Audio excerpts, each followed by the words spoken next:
इस प्रकार सबल ने अपनी सारी समस्याएं गुरु को बता दी। गुरु ने कहा, जब तुम पहली बार मुझसे मिलने आए थे तब भी तुम किसी दुख में थे। आपने उस दर्द से क्या सीखा? सबल ने कहा कि सिर्फ सोचने और चिंता करने से कुछ नहीं होता। आपकी दृष्टि को सच करने के लिए यह कार्रवाई करता है। और सिर्फ काम करने से कुछ नहीं होता, परिणाम भी मिलना चाहिए। जब आपको लगता है कि आपका लक्ष्य हासिल नहीं होने वाला, तब राह में चाहे कितनी भी मुश्किलें आ जाएं, मन कितना भी निराश क्यों ना हो, कितना भी लगता हो कि अब कुछ नहीं होने वाला है, तभी विश्वास करें, मैं जो भी कर रहा हूं उसमें अवश्य सफल होऊंगा। खुद पर ध्यान दो, लोगों पर नहीं। लोग केवल सफल लोगों का सम्मान करते हैं। कोई कितना भी अच्छा क्यों ना हो, वह हमेशा लोगों की नजरों में बोझ बने रहते हैं। ये सब सुनकर उपदेशक मुस्कुराया और बोला, जब आपके पास है तो यह वास्तविक दुख नहीं है। अपने जीवन में वास्तविक दुख आए तब मेरे पास आओ, मैं उसे ठीक कर दूंगा। सबल ने जाते समय साधु को सोने के सिक्कों से भरा घड़ा भेंट किया। घड़े को देखकर गुरु ने कहा कि यह मेरे किसी काम का नहीं है, उस पेड़ के नीचे गड्ढा खोदकर गाड़ दो। सबल ने घड़े को पेड़ के नीचे दबा दिया, जैसा कि गुरु ने बताया, और वहां से चला गया। कुछ दिनों से कारोबार ठीक चल रहा था, लेकिन व्यापार के गलत तरीके के कारण धीरे धीरे उसे व्यापार में घाटा होने लगा।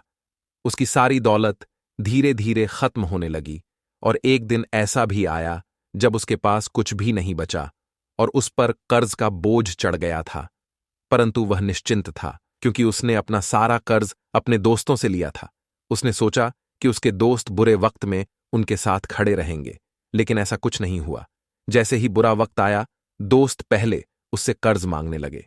अगर उसने कर्ज नहीं लौटाया, उन्होंने उसे जान से मारने की धमकी भी दी। उनके सभी शुभचिंतक और प्रियजन उससे दूर हो गए। दोस्त जो उसके साथ मस्ती किया करते थे, अब उससे दूर भाग रहे थे। उसका परिवार उसकी गलतियां और कमियां गिनने लगा। उनकी सारी संपत्ति नीलाम कर दी गई और उसके पास कुछ भी न बचा। जब उसने अपने पिता से मदद मांगी, पिता ने कहा कि मेरे पास थोड़ी सी संपत्ति है, मैं तुम्हारी मां को क्या कहूंगा अगर मैं तुम्हें दे दूं? यह संपत्ति हमारा अंतिम उपाय है। सबल के मन में गहरा दुख छा गया। उसके आसपास कोई नहीं था जो उनके दुख को समझ सके, जो उसे संभाल सके। जनता के इस विश्वासघात के कारण वह अंदर से टूट चुका था। वह सोचने लगा कि अब जीने का क्या मतलब है, अब मौत ही मेरा सहारा है। वह आत्महत्या करने के लिए पहाड़ी पर जा रहा था। तब से उसे याद आया कि उस शिक्षक ने उससे कहा था, मेरे पास आओ जब तुम्हारे जीवन में वास्तविक दुख हो। सबल गुरु के पास गया और अपनी सारी व्यथा सुनाई। आंखों में आंसू लिए उसने कहा, हे गुरुजी, मेरे दुख का निवारण कीजिए। गुरु ने कहा, जब जीवन में असली दुख होता है तब मेरे पास आ जाना, मैं इसे जरूर ठीक करूंगा। सबल ने कहा कि यह क्या हो रहा है? मेरी जिंदगी में अभी दुख नहीं है, तो आखिर असली दुख क्या है? गुरुजी ने सबसे कहा कि पहले आप मुझे बताओ, आपने अपने दुख से क्या सीखा? सबल ने कहा कि मैंने वह सीखा, जो लोग हमारे जीवन में आते हैं, वह हमारी सफलता और प्रगति के कारण वो हमें धोखा जरूर देंगे, क्योंकि बुरे समय में वे हमारे साथ नहीं खड़े होंगे। वे अच्छे समय में ही हमारा फायदा उठाएंगे और बुरे समय में हमें छोड़ देंगे। उन लोगों पर ही भरोसा करें जो हमारे बुरे समय में हमारे साथ खड़े रहते हैं, लेकिन ऐसे लोग बहुत कम होते हैं। लेकिन जिनके पास है, उन्हें उनकी सराहना करनी चाहिए, उनका अपमान नहीं करना चाहिए। मैंने कभी भी किसी के खिलाफ साजिश नहीं रखना चाहिए। अपना काम ईमानदारी और धैर्य से करें और कभी लालची मत बनो। अपने सारे दुख दर्द और अनुभव बयां करने के बाद सबल गुरुजी के सामने आंखों में आंसू ली बैठ गया। कुछ देर बाद साधु उठे और पेड़ के नीचे एक गड्ढा खोदा और घड़ा निकाल लिया, जो सोने के सिक्कों से भरा हुआ था। उसने सबल को देकर कहा, मेरे पास आओ जब तुम्हारे जीवन में वास्तविक दुख हो। सबल ने अपने शिक्षक को धन्यवाद दिया और उसे प्रणाम करके चला गया। उस पैसे से उन्होंने एक छोटा सा व्यवसाय शुरू किया। अब वह छोटा व्यापारी बनकर भी खुश हैं। उन्होंने पूरी लगन और ईमानदारी से कारोबार किया। जल्द ही वह अपने शहर का एक बड़ा व्यापारी बन गया। उनका जीवन सुख सुविधाओं से भरा हुआ था। लेकिन कोई कितना भी अच्छा क्यों ना हो, लेकिन जीवन में दुख आता है तो सबल के जीवन में भी दुख आते थे। अपने माता पिता की मृत्यु के रूप में वे दोनों एक ही दिन मर गए। सबल अपने माता पिता से बहुत प्यार करता था, इसीलिए उनके निधन से उन्हें गहरा सदमा लगा। वह शवों को ले गया, दोनों को श्मशान घाट ले गया, जहां अंतिम संस्कार किया गया। वहां उसने अपने माता पिता का शव जलता हुआ देखा तो उनका मन बेचैन हो उठा। उसके मन में कई सवाल उठने लगे।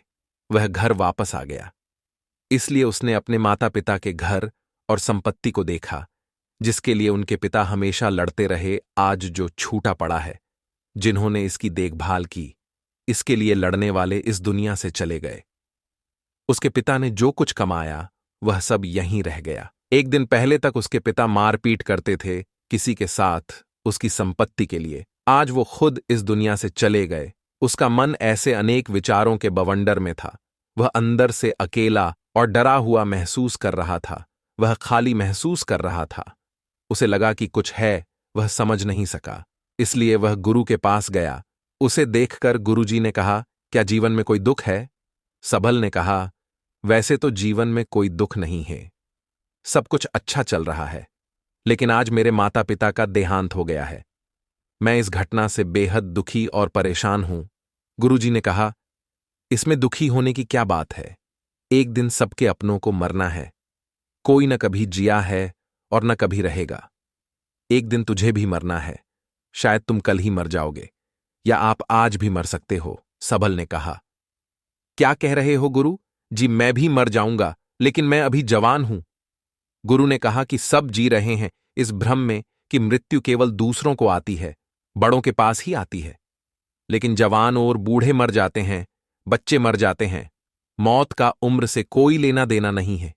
ये सभी को प्रभावित करता है।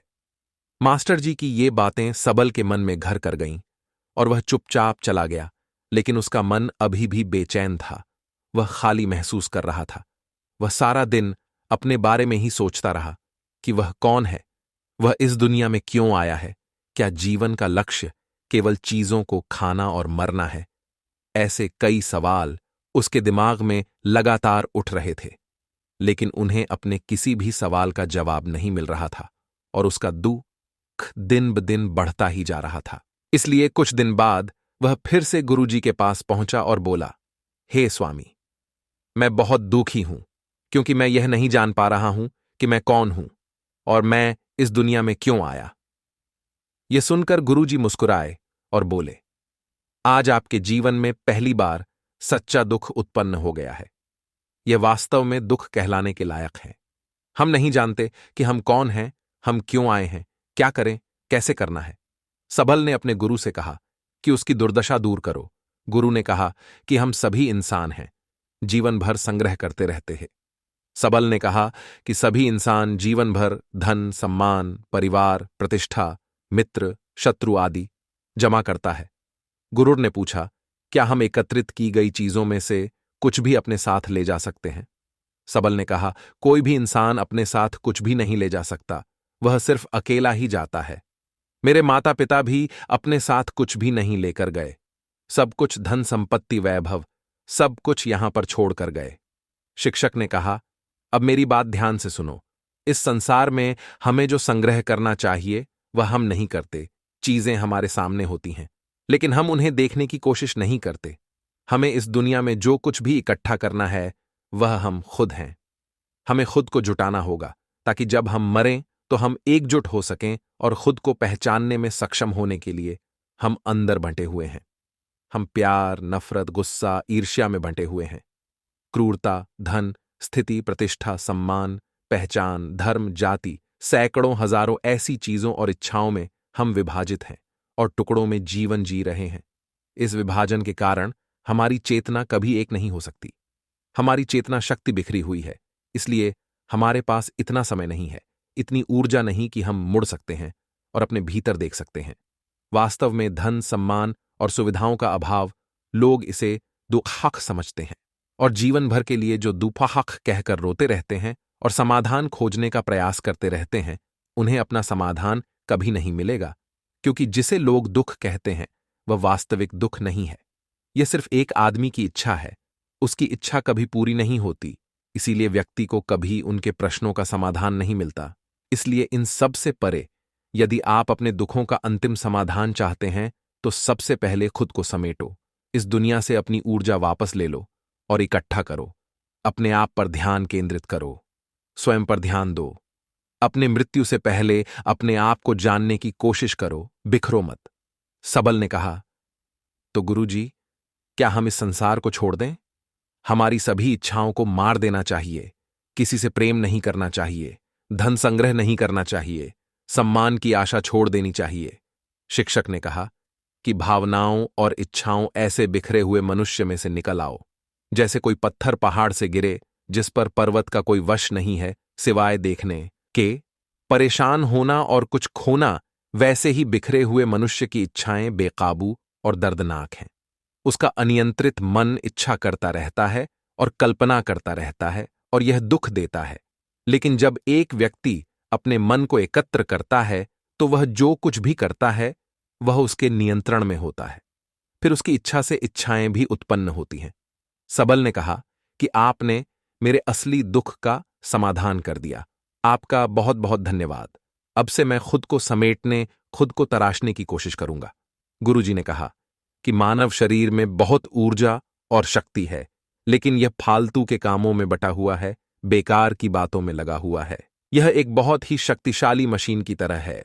एक बच्चे के हाथ में रखा जा रहा है और वह बिना सोचे समझे अपनी शक्ति बर्बाद कर रहा है और बिना किसी नियंत्रण के। इसीलिए इस शक्ति पर ध्यान दें, अपनी चेतना और इसे इकट्ठा करें।